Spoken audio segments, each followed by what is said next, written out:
Écoutez, Sirot Relek Vav, troisième sira sur Miket. À la fin de la paracha, quand Yosef il accuse ses frères d'avoir volé sa coupe en argent, alors les frères de Yosef tout de suite, ils se défendent, ils disent mais Dieu préserve, on n'a jamais fait une chose pareille. Et l'expression qu'ils vont utiliser, c'est la suivante, ils disent Khalila lavadecha. Et ce mot Khalila, Rashi, il a un petit peu de mal parce qu'il a besoin de venir l'expliquer. Qu'est-ce qu'il dit Rashi? Khalila, c'est le même langage que Chol. Ça veut dire, c'est quelque chose de profane pour nous. Jamais on n'aurait fait ça. Quelque chose de profane dans le sens quelque chose de méprisable. Quelque chose qui est dégoûtant pour nous. Et il continue de dire que selon le Targum Onkelos, ça veut dire Dieu nous préserve de faire une chose pareille, de voler quelque chose. Alors que quand on regarde la paracha de Vayera, on voit que Abraham, il a déjà utilisé ce langage. Il dit quoi? Quand Dieu il a envie de détruire Sodome et Gomorre, il dit Khalila. Pareil, il dit ce même mot, Khalila lecha, que Dieu préserve, c'est quelque chose de profane pour toi, Dieu. Ça, c'est ce que Rachid dit, c'est quelque chose de profane pour toi, Dieu, de tuer le juste et le méchant en même temps. Mais là-bas, Rachid s'arrête là. Rachid ne va pas rajouter le fait que c'est quelque chose de méprisable. Mais il ne va pas rajouter encore une autre explication en expliquant Dieu préserve, etc. Pourquoi il fait cette différence dans la paracha de Vayera et notre paracha à nous? A priori, c'est la première fois que ce mot figure que Rachid aurait dû faire l'explication la plus grande. Alors l'explication la plus simple qu'on pourrait trouver, c'est de dire, d'accord, dans la paracha de Vayera avec Abraham, Abraham il parle à Dieu. Donc à Dieu tu dis, c'est profane pour toi. Comme si on essayait de dire, mais Dieu il est tellement saint qu'il n'a pas de lien avec tout ce qui est profane. Par contre, pour un homme, là c'est dans notre cas, dans notre paracha, nous on dit, les frères de Yosef, quand on dit que c'est profane pour quelqu'un, c'est pas étonnant, parce qu'un homme, il est amené à travailler avec des choses profanes, c'est normal. Donc c'est pas une vraie excuse, c'est pas une vraie réponse. C'est pour ça que Rachid a besoin de dire, non, pas dans le sens profane, dans le sens quelque chose de méprisable, quelque chose de dégoûtant que nous, on n'aurait jamais pu faire. Donc c'est pour ça que Rachid rajoute toute la suite de cette explication. Mais cette explication, elle n'est pas encore suffisante. Parce que quand on est en train de dire que quelque chose de profane va être dégoûtant pour toi, alors ça, c'est valable que pour quelqu'un qui est extrêmement raffiné. Il s'est tellement sanctifié que même les choses profanes, elles sont écœurantes pour lui au même titre que les choses interdites. Et ici, les frères de Yosef, ils sont en train de se défendre en disant on n'a pas volé. Pourquoi on n'a pas volé? Parce que c'est profane pour nous. Non, parce que c'est dégoûtant pour nous. C'est ça qu'ils auraient dû dire. Ils auraient dû le dire clairement. Surtout quand tu parles à un Égyptien et on dit que l'Égypte c'était le pays le plus dévoyé qui soit. Donc quelque chose de profane, c'est pas du tout dégoûtant pour un Égyptien. Toi, tu vas commencer à parler de quelque chose de profane, dis tout de suite, de manière très claire, non, ça c'est dégoûtant pour moi, c'est impossible, c'est impensable pour moi. Donc c'est pour ça que Rachid rajoute son explication en disant Dieu me préserve, que Dieu me préserve de faire quelque chose comme ça. Pas seulement que parce que c'est profane, c'est dégoûtant pour moi. Je demande à Dieu de m'en préserver. Sauf que ça, Rachid le met seulement en deuxième explication, parce qu'il n'y a aucun endroit dans tout le Tanakh, dans toute la Bible, où on voit un rapprochement entre ces deux expressions, ce qui n'est pas le cas dans le Talmud. Dans le Talmud, on le voit très souvent. Alors c'est quoi l'enseignement de toute cette histoire pour nous, juifs, aujourd'hui?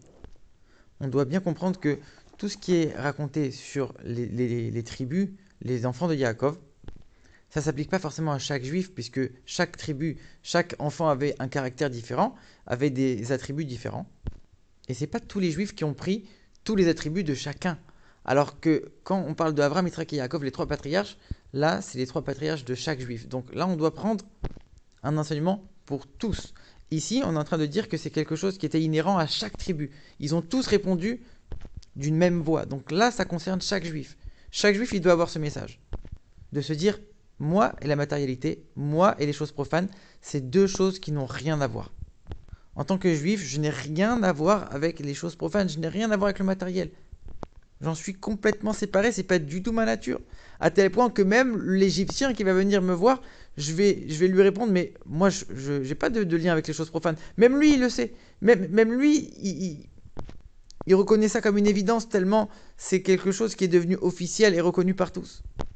Mais la Torah, elle demande de travailler, la Torah, elle demande d'agir dans le monde, alors comment on fait? C'est pas le juif qui va descendre dans le monde, c'est le juif qui va élever la matérialité, qui va raffiner la matérialité, en ayant une intention divine dans chaque chose qu'on fait, en ayant un but divin dans chaque chose. C'est ce qui nous permet de sanctifier toutes les choses matérielles. Mais jamais on va se plonger dans la matérialité. Ça, c'est impensable.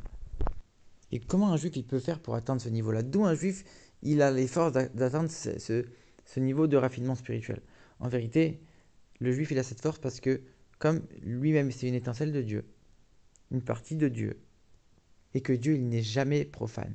Et même quand on est en train de parler du niveau de divinité qui s'habille dans le monde pour le faire vivre et pour animer toute la matérialité, même ce niveau de Dieu, il n'est pas profane. Et c'est pour ça qu'Avram, il répète ce mot 2 fois. Il dit pourquoi? Le niveau de divinité qui transcende les mondes, qui est au-dessus du monde. Alors ça, c'est évident qu'il n'est pas profane. Mais même le niveau de Dieu qui s'habille à l'intérieur de la matérialité, même lui, il n'est pas profane. C'est pour ça qu'Abraham, il répète 2 fois, Khalila, Khalila. Donc de la même manière que Dieu n'est jamais profane, le juif, qui est une étincelle, qui est une partie de Dieu, lui-même ne peut jamais être attaché, être plongé dans la matérialité. Il n'est pas connecté aux choses profanes, il reste complètement séparé du matériel de manière inhérente. Et cet enseignement, il est très lié à notre paracha. Notre paracha, elle raconte les dernières étapes de la descente des Juifs en exil, en Égypte.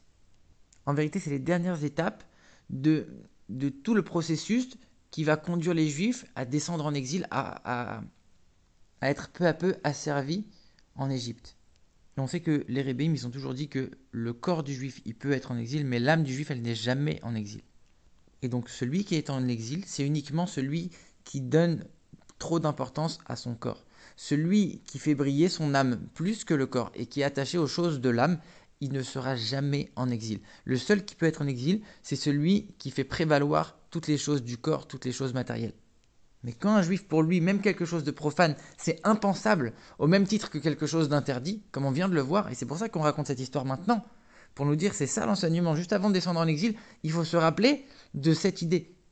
On descend en exil, certes, mais c'est que le corps qui descend en exil. Fondamentalement, nous, juifs, on n'a rien à voir avec cet exil, on n'a rien à voir avec cette matérialité, on en est fondamentalement séparés. Et si c'est comme ça chez le juif, que quand il fait ressortir son âme, alors il va voir qu'il n'est pas en exil. De la même manière que pour l'exil lui-même. Ici, on est en train de commencer l'exil, et dès le commencement, on est en train de montrer qu'on est déjà au-dessus de l'exil. De la même manière, quand on dit que dès que le temple a été détruit, on a annoncé que la délivrance, le libérateur du peuple juif, il est né à ce moment-là. C'est pour nous dire que dès que l'exil commence, la délivrance commence également. Et donc quand le juif il va dévoiler cette partie de lui qui est au-dessus de l'exil, qui n'est jamais asservi, alors il va dévoiler par cela, dans l'exil lui-même, le fait que ce n'est qu'une préparation et qu'une étape vers la délivrance.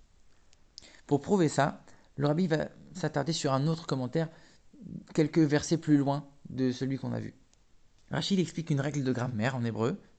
Il nous dit qu'il y a certains verbes qui commencent par certaines lettres, qui vont prendre une lettre en plus, la lettre tête, en plein milieu de la racine du verbe, sous certaines conjugaisons.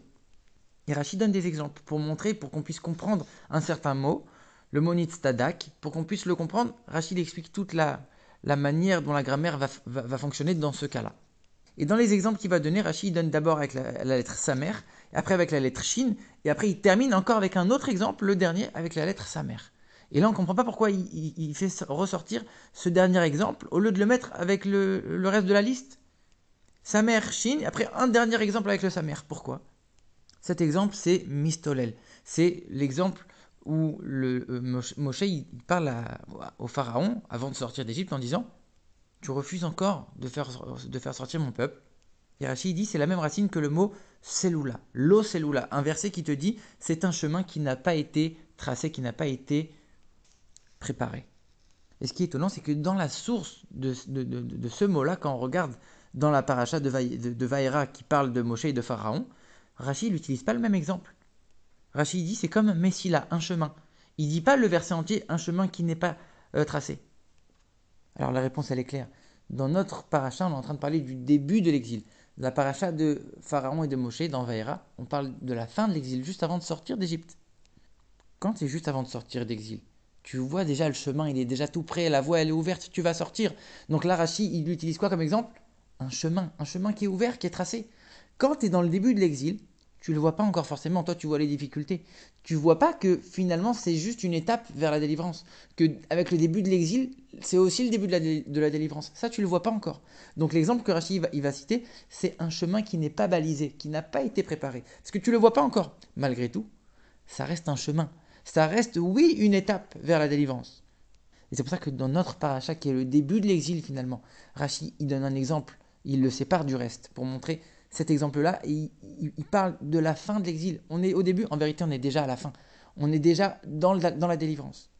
Par contre, on ne le voit pas. Par contre, c'est complètement voilé, et c'est vrai qu'on voit des difficultés.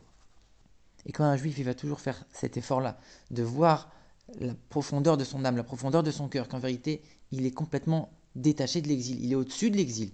Par ça, il va dévoiler que l'exil lui-même n'est rien, n'est qu'une étape. Et il va soulever complètement le voile de l'exil au point de le faire disparaître complètement et d'amener la venue de Mashiach immédiatement. Amen.